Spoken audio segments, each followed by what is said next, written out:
Hi guys, I'm Adam Wilborn from WhatCulture. And I'm Andy Murray from WhatCulture, bidding you guys a good afternoon. We've got a lot to talk about this afternoon. Stories are dropping left, right and centre. So let's dispense with the bollocks and just get straight into it. So our first thing we really need to discuss here is the situation going on all around the world. The situation that has ground professional wrestling almost to a halt, unless you're AEW or WWE. But even then, things are having a big impact on how things are going in those promotions. One way, and this has manifested, is quarantine. Wrestlers are having to self-isolate, and one of these people is Rey Mysterio. This kind of came out of nowhere on Wrestling Observer Radio today. Dave and Brian talking about WrestleMania, how the card has changed, and basically the reason we're not getting Rey versus Andrade for the United States title at WrestleMania is because Rey has been forced to quarantine. He's in self-isolation. He's locked away from the world, and hey, obviously, that means he can't wrestle. So, they break down how this affects Mania here. A few dominoes fell as a result of this, but because Rey versus Andrade can't go ahead, that freed Andrade up, and rather than giving him an alternative opponent for the United States title, at WWE, they just said, hey, let's have him team up with Angel Garza for the Raw Tag Team title shot. And that spot, my friends, was originally meant for AOP. So, AOP were originally penciled in. Obviously, half of that team is injured at the moment, so they wouldn't have been able to compete anyway. But it's interesting to see how these things stack up. Either way, for Rey Mysterio's sake, I just hope the guy's healthy, basically, because this is a nasty situation going around at the moment. Yeah, I haven't spoken to Rey Mysterio yet. Of course, he is my best friend. But yeah, it's a real shame that he misses out on WrestleMania. Of course, last year's WrestleMania wasn't too kind to him either. Oh, man. But it's, like you say, it's for the best. It's precautions are most important right now. It's weird that we've suddenly had a match thrown together with the Street Profits versus Andrade and Angel Garza. But I'm here for it, as much as it doesn't make any storyline sense whatsoever. But like you say, safety first, get well soon, Rey, and it sort of rolls into my first news story of the day, which relates to Dana Brooke. She was set to be as part of that six-pack challenge for the SmackDown Women's Championship over WrestleMania weekend. That looks like it's in doubt now. Dave Meltzer is reporting she is also in quarantine, and WWE really can't make up their minds on whether or not they're going to announce this or not. If you look on the website, as of right now, it is still a six-pack challenge, but then if you read into the blurb part of it, it mentions Bayley, Sasha Banks, Lacey Evans, Naomi, and the person's nobody meaner than Tamina, but that's it. So they can't really decide whether or not they've announced that Dana Brooke isn't going to be in it, but chances are she unfortunately will miss out on that SmackDown Women's Championship six-pack challenge, which now will become a fatal five-way at WrestleMania 36. Yeah, it's a shame for Dana. Big opportunity for her and someone like Tamina, who hasn't been on TV, I think, since the Royal Rumble. I don't think she's even doing house shows. I mean, house shows are obviously off at the moment, but I don't think she was doing live events, even when the calendar was as normal. Real shame for her. She's a very hard worker, someone who's very easy to root for, knowing how much she just loves what she does and so forth. But this is going to happen. People are going to have to pull out of matches because of the situation and so forth. I suspect that WWE will probably officially announce this maybe on SmackDown. Of course, by that point, we're in a weird situation because WrestleMania will have already been taped by Friday night. So Lord knows how that's going to fall into place. We might get spoilers throughout the week. We might not, because there's not going to be any fans there. No pesky goddamn leaks. So let's just see what happens, man. It's a shame for Dana, though, isn't it? It really is, and you mentioned spoilers there. I have actually got an official spoiler for you right now, even before the match has been taped. Andy, would you like to know how that last man standing match is going to end? Yes.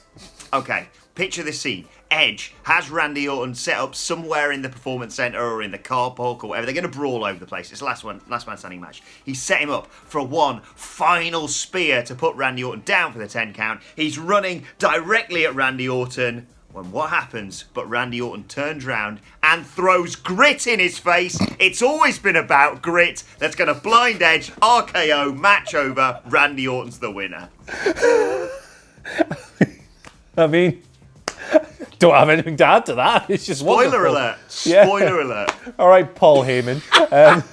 Well, let's move on a little bit. Similar topic here, but a slightly different story. We've got a new report through from PW Insider talking about how, WWE wrestlers and backstage people and producers and so forth are handling the situation outside of the ring. And basically, they are reporting that WWE are keeping everyone involved in the tapings at the Performance Center locked down in their hotel when they're not performing for the tapings. Basically, people are waking up, they're in their hotel, they're going to the PC, they're doing whatever they need to do, and then they're getting the hell out of there. Now, the takeover of this hotel has gone so far that WWE is effectively taking control of one of the conference rooms in this place as well to hold their morning production meetings. WWE going to every length they possibly can to minimize the risk. It must be so surreal being around either WWE or AEW at the moment. They're two phenomenal promotions. It must be so exciting to work there, and we think of the hustle and the bustle of weekly television, pay-per-view, superstars, etc, etc.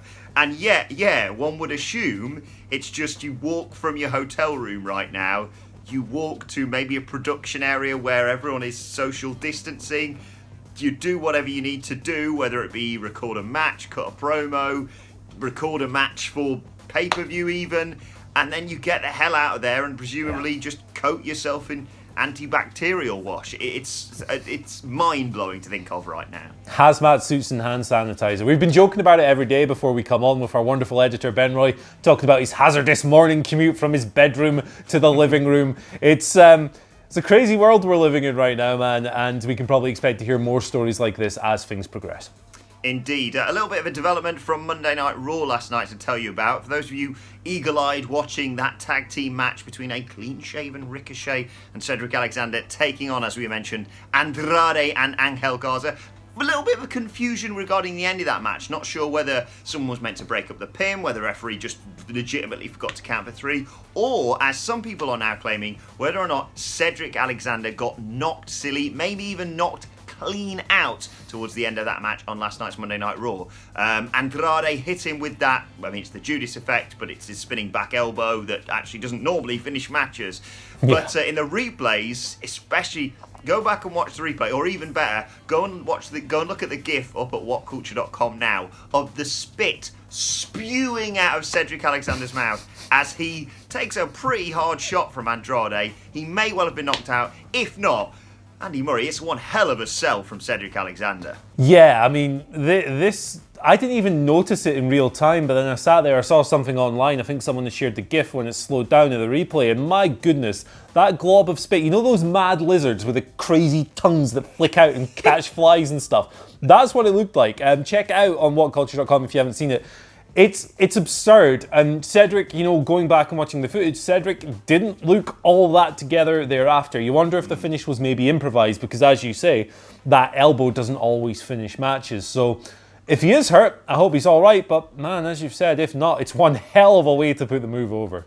Goodness me. Goodness like they should have me. done that from the beginning. Yeah, man. Let's move on to something weirder. Let's talk about this goddamn Boneyard match again. Why the hell not? None of us know what the hell it is. Take your guesses, but we've got some new speculation coming from Dave and Brian. Wrestling Observer Radio, once again, pure speculation. Take it with a pinch of whatever your favourite condiment is, sugar, salt, WrestleVotes, whatever the case. But either way, they were talking about this thing, and they effectively confirmed, however, that it's going to be filmed in a closed set. I think that was probably quite obvious in the first place. But when they talk about it, they say there's a good chance, they think there's a good chance, I should say, that WWE are going to film this goddamn thing in some kind of graveyard. Now, given what's going on in the world at the moment, you would hope the promotion would err on the side of sensitivity here, but it's WWE. You can never really tell with them, especially if they're going with some kind of, buried alive gimmick. So, who the hell knows? It's all kind of up in the air at the moment, but I'm really looking forward to seeing what kind of weird crap comes out of this. And if it is a graveyard type deal, just make it look really silly and comical, man. Yeah, it's fascinating to see what they do with this. There's many options. Myself and the Dadley Boys are actually going to sit down and record a Get the Table in a short while, discussing what the hell a Boneyard match is. Is it just a buried alive match that they don't really want to call a buried alive match right now? I, for one, when I was watching Raw last night, for a split second thought, has AJ Styles forgotten what the word graveyard is? Because he was just like, A boneyard? The body place, the place where they put bodies. The dead guy, garden of dead men. Wherever the deados go, yes. It's going to be fascinating to see what they do with this. To be fair, for once I understand why WWE don't want to use the usual terminology that they would use here.